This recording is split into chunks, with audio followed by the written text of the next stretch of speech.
कर्नाटक विधानसभा में शुक्रवार सुबह अजीब नजारा देखने को मिला। यहां कई विधायक अपनी तकिया और चादर लिए सदन के अंदर ही आराम करते दिखे। इनमें से कई विधायक सोने के बाद उठकर अपना सामान उठाकर बाहर ले जाते भी दिखे। सोशल मीडिया पर वायरल हो रही विधायकों की ये तस्वीरें चर्चा का विषय बनी हुई हैं।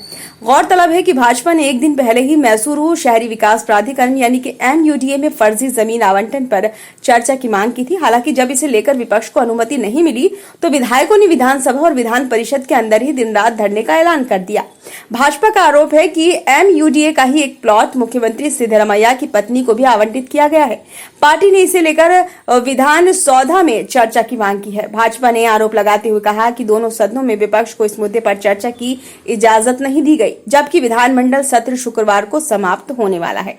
विधान सौधा में प्रदर्शन को लेकर भाजपा विधायक बासनागौड़ा पाटिल ने कहा, यह MUDA घोटाला 4000 करोड़ रुपए का है। जमीन के अधिग्रहण और प्लॉट के आवंटन में काफी घोटाला हुआ है। हम चाहते हैं कि सिद्धरामैया, येदियुरप्पा और बसवराज बोम्मई के समय हुए सभी घोटालों की असलियत सामने आए। कर्नाटक में जारी इस तरह की सामंजस्य की राजनीति खत्म होनी चाहिए। हमारे पार्टी हाईकमान को समझना होगा कि सामंजस्य की इस राजनीति ने कर्नाटक में भाजपा का काफी नुकसान किया है। हमारी मांग है कि सिद्धरामैया इस्तीफा दें और इस घोटाले की जांच CBI को सौंपी जाए। वहीं भाजपा विधायक महेश तेंगिनकई ने कहा कि सत्ता पक्ष चर्चा के लिए ही तैयार नहीं है।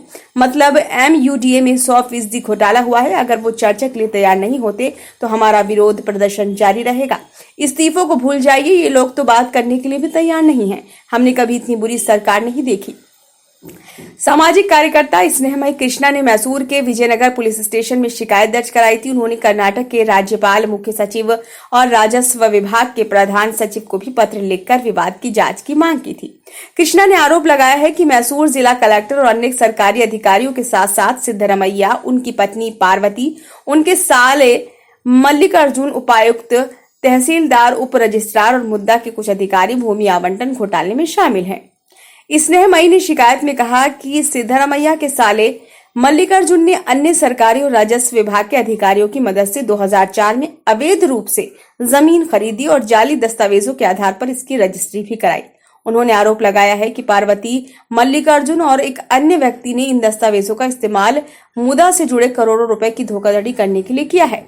कर्नाटक में भूमि आवंटन घोटाला सुर्खियों में रहा है। कर्नाटक के मुख्यमंत्री की पत्नी 2021 में भाजपा के कार्यकाल के दौरान मुद्दा की लाभार्थी थी। उस समय मैसूर के प्रमुख स्थानों में 38,284 वर्ग फुट भूमि उन्हें उनकी 3.16 एकड़ जमीन के कथित अवैध अधिग्रहण के मुआवजे के रूप में आवंटित की गई थी।